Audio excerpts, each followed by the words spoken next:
मलाई त ना जरीले त छाडेर कहीँ गयो कहीँ गयो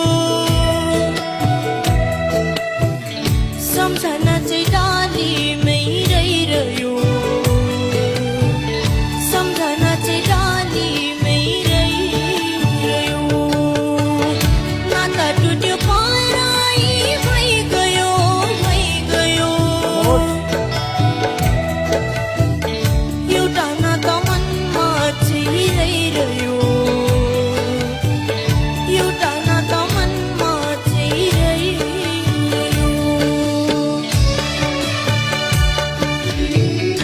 सँगसँगै हिँड्ने मान्छे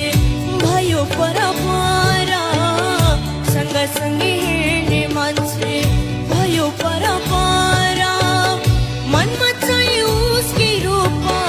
अल्झिरह्यो तारा सुख पनि माने रहेछ दुःख पनि मान सुख पनि माने रहेछ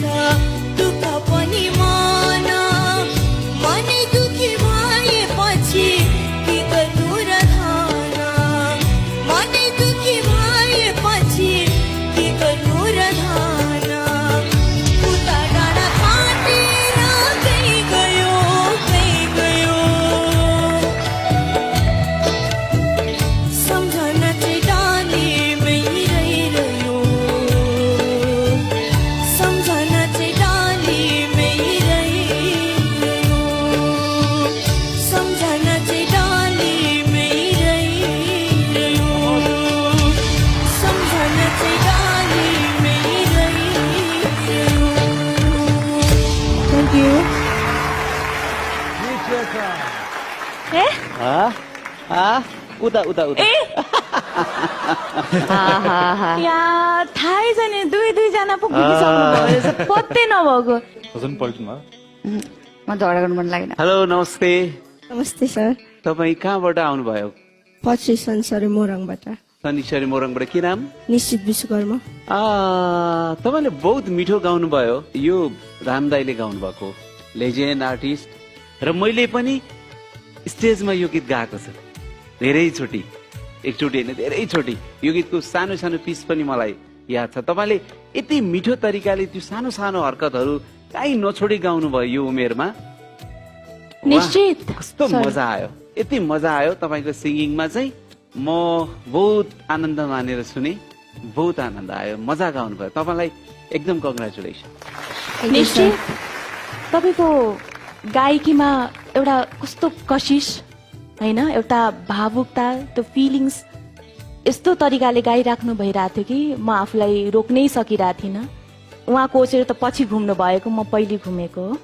किनकि मलाई एकदमै धेरै भावुक बनायो तपाईँको गायकीले र अलरेडी तपाईँलाई देख्ने बित्तिकै म चाहिँ निश्चित चाहिँ मेरै टिममा हुनुपर्छ भन्ने मलाई स्योर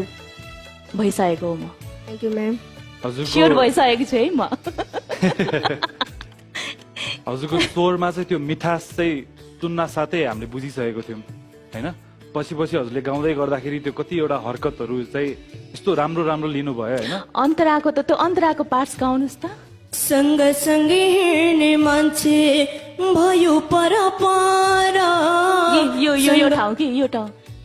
भयो परपर ताम्बी निश्चित म चाहिँ म पहिलो घुमेको हो तपाईँ मैतिर आउनुपर्छ एकैछिन मलाई पनि बोल्नु दिनु न घुमेको छुइनँ ढुक्कै छ मेन कुरा यस्तो भयो अब मिलन घुमिगयो गर्ल्स पावर पनि घरिघरि चाहिन्छ गर्ल्स है। पावर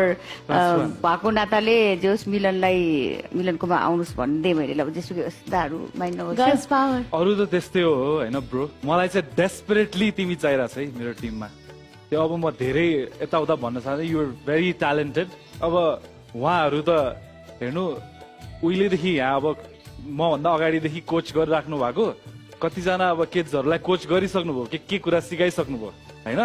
तर मैले चाहिँ अब फ्रेस कुरा सिकाउँछु कसैले नसिकेको कुरा सिकाउन सक्छु त्यो त्यति हो मैले भन्न चाहेको कुरा निश्चित डेस्परेट छु है म डेस्परेट छु तपाईँ यहाँसम्म कसरी आउनुभयो हुन्छ नि स्टेजमा यहाँ यो भोइसम्म तपाईँलाई केले तान्यो कि कसैले इन्सपायर गर्यो कि कसैले लिएर आयो कि अथवा तपाईँ खोज्दै अङ्कलले लिएर आउनु भएको अङ्कलले अङ्कल हजुर अङ्कल मैले भनेको एउटा कुरा अङ्कलले चाहिँ निश्चितको अनुहारमा देखिरहेको छु एकदमै त्यो एउटा चिन्ता केही स्याडनेस एउटा देखिरहेको छु गायकीले त्यो बनाएको हो कि होइन के स्याडनेस हो? पनि छ अब ह्याप्पिनेस पनि छ ऊ हँसमुख पनि त्यस्तै छ स्याड भन्दा पनि अब उसले स्याड गीत गायो तपाईँ जाने भन्ने पनि चिन्ता मैले छ नि त। मैले के सुन्लायो भने अनि तपाईँलाई अङ्कलले इन्सपायर गर्नुभयो अङ्कलले जा भन्नुभयो कि यहीँ लिएर आउनुभयो कि तैँले भोइसमा गाउनुपर्छ भन्नुभयो बाबु तिमीले गाउनुपर्छ भन्नुभयो कि लिएर आउनुभयो अनि अङ्कल यहीँ हुनुहुन्छ यही हुनुहुन्छ आज सेलेक्ट भएको छ 3 जना छ अङ्कललाई पनि बोलाउन त अङ्कलसँग कुराकानी गरौँ अङ्कल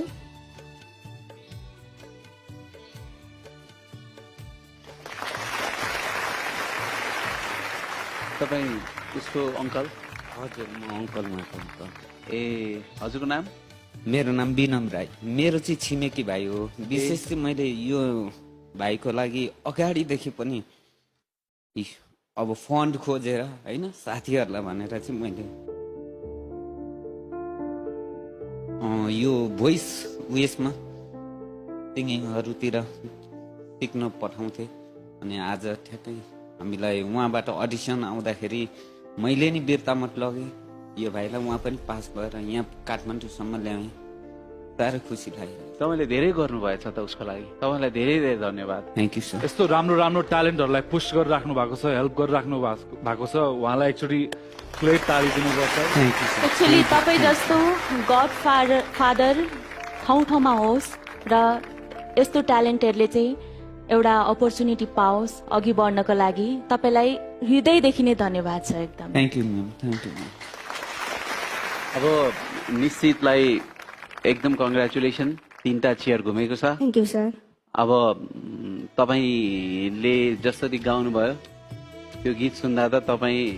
मैले पाएँ भने तपाईँलाई राम्रो ग्रुम गर्छ जस्तो लाग्यो त्यही भएर आई वान्ट यु तपाईँ मेरो टिममा आउनु भने आई विल बी ह्याप्पी अब छान्नु म झन् double happy triple happy topple के हुन्छ फिफ्थ पल के हुन्छ 10 पल ह्याप्पी त्यही कन्फ्युजनको क्षण आइहाल्छ क्या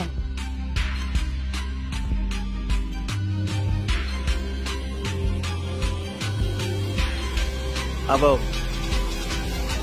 मिलन म्याम आज मिलनले के खाइरहेछ सबै जजेसहरूलाई पनि एकदमै खुल्छु आमामा कति fast Milan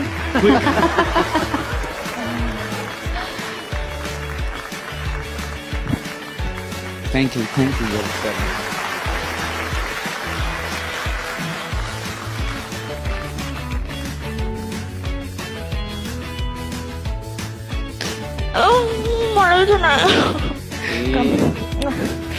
thank you so much तपाईँलाई है त